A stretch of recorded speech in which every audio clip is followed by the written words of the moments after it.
नमस्कार, बीएसटीवी देख रहे हैं आप। मैं हूं आपके साथ अभिनय सिंह चौहान। मध्य प्रदेश के बहुचर्चित मछली परिवार मामले में अब तक का सबसे बड़ा सनसनीखेज आरोप लगा है। एक चश्मदीद ने लड़कियों से मारपीट करने के बाद हाथ पैर बांधकर डैम में फेंकने का आरोप मछली परिवार के लोगों पर लगाया है। इस सनसनीखेज आरोप को लेकर मामले की जांच कर रही भोपाल क्राइम ब्रांच ने विभिन्न पहलुओं पर जांच होने की बात भी कही है। देखिए भोपाल से हमारी एक एक्सक्लूसिव रिपोर्ट। कई लड़कियों को अड़ा दी हैं कईयों को, और जैसा अगर कोई ऊपर आ भी गई है लाश तो वो पंचनामा बनाया, लावारिस लाश निकली है।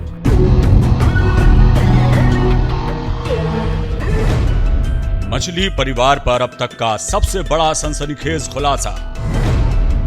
लड़कियों को हथाईखेड़ा डैम में फेंककर मारने का बड़ा आरोप। चश्मदीद ने एक लड़की को डैम में फेंकते हुए देखा।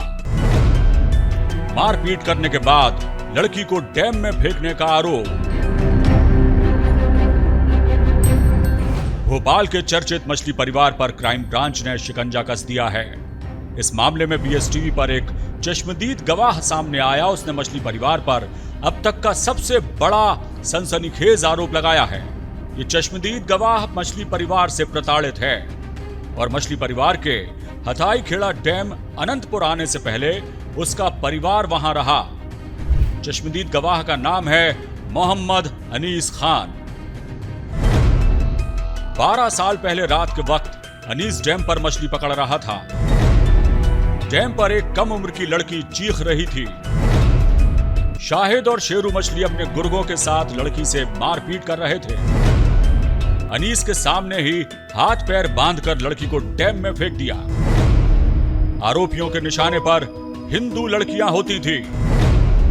ड्रग्स लेने के साथ लड़कियों पर धर्म परिवर्तन का दबाव बनाते थे। कई लड़कियों को विदेश भेजने का भी आरोप लगाया है।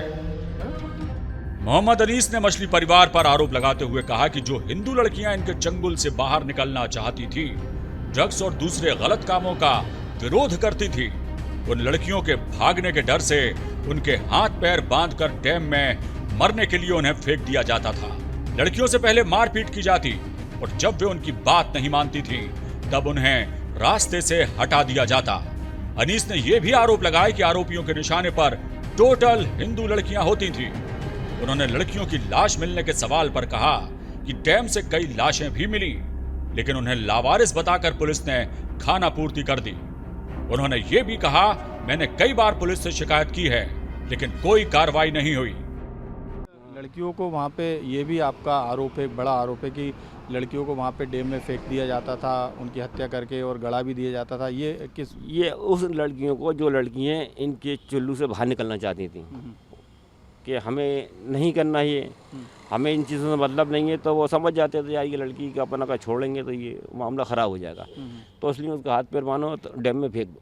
अच्छा, सीधा साहब है, सबूत मत छोड़ो। तो ये तो हमने अपनी आंखों से देखा था। हम जब टिप के ऊपर रात में मच्छी पकड़ रहे थे 12-1 बजे, तो वो चीख रही थी।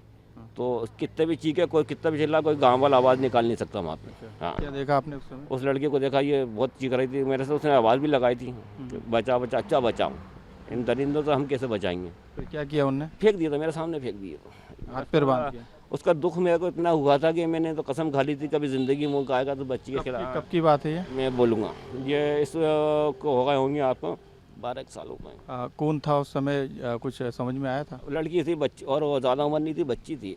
और आरोपी यही शाहिद और शेरू, जो लोग अभी नाम नहीं लेते ना, सरगना तो यही है भाई साहब, यही है सरगना। कौन कौन? शाहिद और शेरू जो है वो सरगना है। इन्होंने फेंकी थी लड़की को? ये फिकवाते तन में उस समय थे क्या? उस समय जब आप वहाँ पे देखा? ये उस टाइम थे ना, वहीं रहते ही थे ये लोग।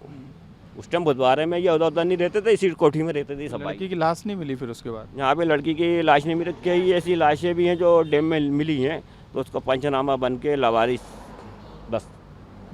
गड़ा भी देते आप बोल रहे हैं? कई लड़कियों को गड़ा दी हैं कईयों को, और जैसा अगर कोई ऊपर आ भी गई है लाश तो वो पंचनामा बनाया, लावारिस लाश निकली है। अच्छा, ये बताइए कि आपने ये सब चीज़ें इतने गंभीर आरोप लगाए, कभी प्रशासन की तरफ आवाज़ उठाई? मैंने प्रशासन से तो मैंने लिखित में भी दिया, मैंने खुद भेजा है, और कई डिपार्टमेंटों को मैंने कंप्लेंट भी डाली थी, ऐसा नहीं है। अच्छा, लड़कियाँ कौन होती थी? हिंदू रहती थी? टोटल हिंदू होती थी, कोई मुसलमान नहीं होती थी। बस ये तो मैं कहूँगा हिंदू भाई। लड़की को टारगेट क्यों करते थे ये लोग? एक दिमाग का उसको, उनकी सोच ही गलत थी ना। और इतनी गलत थी कि जब उसको मुसलमान करना होता था तो पहले के उसको इतना पिलाते थे और पैसे के इतने वो कर देते थे कि लड़के मतलब निकले ना। फिर उसको समझाते थे कि तुम्हारे धर्म को क्या है। अच्छा, कितनी लड़कियों को ऐसे मार चुके? आप तो एक की बात हमारा स्कीम में तो कहूँगा अगर इनकी जांच करोगे तो पता नहीं कितनी लड़कियाँ जो मिलेंगी और कितनी लड़कियों की लाशें ये खुद अपने मुंह से बतलाएंगे ना। और कितनी लड़कियों को उन्होंने बाहर विदेशों में भेजा है, वो तो गारंटी से मिलेंगी। अच्छा, ये तो विदेश मेरा challenge भी है। विदेश भी भेजते हैं? विदेश जो भेजेंगे ना लड़कियाँ, उसका तो मेरा चैलेंज कर रहे हैं, निकलेंगी बहुत सारी। चश्मदीद के आरोपों पर भोपाल क्राइम ब्रांच का जवाब। पूरा कमिश्नरेट मामले के विभिन्न पहलुओं पर जांच कर रहा है। सभी थाने इनकी शिकायत लेकर मामले दर्ज कर रहे हैं। पीड़ित पक्ष अब धीरे धीरे थाने पहुंचकर शिकायत कर रहे हैं। डैम में लड़कियों को फेंकने के मामले में खुद को चश्मदीद बता रहे अनीस खान के सनसनीखेज आरोपों पर भोपाल क्राइम ब्रांच के एडिशनल एसपी शैलेंद्र सिंह चौहान ने जवाब दिया है। बीएसटीवी के सवाल पर उन्होंने कहा कि क्राइम ब्रांच इस मामले में ड्रग्स और आर्म्स की तह तक पहुंची। पूरा कमिश्नरेट इस मामले के विभिन्न पहलुओं पर जांच कर रहा है। साथ ही विवेचना, अनुसंधान और गिरफ्तारी भी हो रही है। उन्होंने कहा सभी थाने इस मामले में इनकी शिकायत लेकर मामले दर्ज कर रहे हैं। सभी थानों को अवगत करा दिया गया है। पीड़ित पहुंच रहे हैं और शिकायतें भी दर्ज हो रही हैं। उन्होंने कहा मामले का पर्दाफाश होने के बाद से कई लोग डर के कारण सामने नहीं आए, लेकिन अब धीरे धीरे सामने आ रहे हैं। क्राइम ब्रांच इस मामले को ड्रग और आर्म्स की तह में पहुंची है। पूरा कमिश्नरेट भोपाल इस मामले के विभिन्न पहलुओं पर जांच पड़ताल, विवेचना, अनुसंधान, गिरफ्तारी कर रहा है। सभी थाने इस मामले में इनकी जांच लेकर, इनकी शिकायत लेकर प्रकरण पंजीबद्ध करा रहे हैं। संबंधित जो थाना है वहाँ पर जहाँ पर कि ये घटनाक्रम बताया गया है उनको अवगत कराया जाए, फरियादी पहुँचेगा। सभी लोगों को जो पीड़ित हैं वहाँ पर कार्रवाइयाँ की जा रही हैं। और जिस दिन से प्रकरण हुआ, जिस दिन से ये मामला हुआ, इस दिन से रैकेट का पर्दाफाश हुआ है।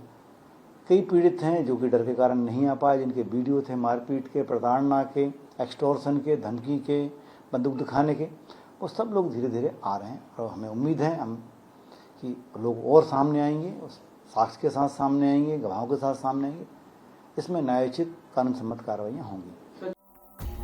ड्रग्स तस्करी में गिरफ्तार मछली परिवार के लोगों के अवैध हथियार और भूमाफिया से भी तार जुड़े हैं। इस मामले में कई गिरफ्तारियां हो चुकी हैं। अपने ऊपर पुलिस प्रशासन की कार्रवाई को लेकर शारिक मछली का एक वीडियो वायरल हुआ। वीडियो में शारिक ने कहा कि उसका परिवार 40 साल से बीजेपी की सेवा कर रहा है, लेकिन पार्टी के ही लोग उसे फंसा रहे हैं। सब जानते हैं कि मैं और मेरा परिवार पिछले लगभग 40 से 50 वर्षों से भारतीय जनता पार्टी की सेवा पूरे दिलो जान से करते आ रहे हैं। लेकिन अभी पिछले 4-5 महीने से मैं और मेरे परिवार पे कई गंभीर आरोप लग रहे हैं। कभी ड्रग्स के मामले में आरोपी बनाने की कोशिश करते हैं और कभी किसी से झूठे आवेदन दिलवा के मुझ पे FIR कराने की कोशिश करते हैं। अभी लगभग 3 महीने पहले मेरे ऊपर एक TIT कॉलेज के अंदर लव जिहाद का मामला हुआ था। उसके अंदर मेरे ऊपर आरोप लगाए गए कि उसके अंदर शारिक मछली इन्वॉल्व है। मेरा उसमें कोई लेना देना नहीं था। सारे एजेंसियों ने उसमें जांच की, मानव अधिकार आयोग ने जांच की, SIT गठित की गई, राष्ट्रीय महिला आयोग ने जांच की। मेरा वहाँ से कुछ नहीं निकला क्योंकि मैं उसमें नहीं था। निष्पक्ष जांच की मैं मांग करता हूँ। हमारे भारतीय जनता पार्टी के कुछ नेताओं का राजनीतिक प्रतिद्वंदिता के कारण इनको समर्थन मिला है कि शारिक को तुम झूठा उलझाओ, हम तुम्हारे साथ में हैं। और उनकी ताकत से ये मुझे झूठा उलझाने की कोशिश कर रहे हैं। भारतीय जनता पार्टी के लोग ही इसमें मिले हुए हैं। कुल मिलाकर इस मामले की जैसे जैसे जांच आगे बढ़ रही है, वैसे वैसे कई चौंकाने वाले खुलासे हो रहे हैं। मछली परिवार के डर से जो लोग अब तक पुलिस के सामने नहीं आए, वे भी पुलिस थाने में जाकर शिकायत दर्ज करा रहे हैं। इस मामले की जांच जारी है और आने वाले समय में कई बड़े और खुलासे होना बाकी हैं। मनोज राठौर, BSTV भोपाल।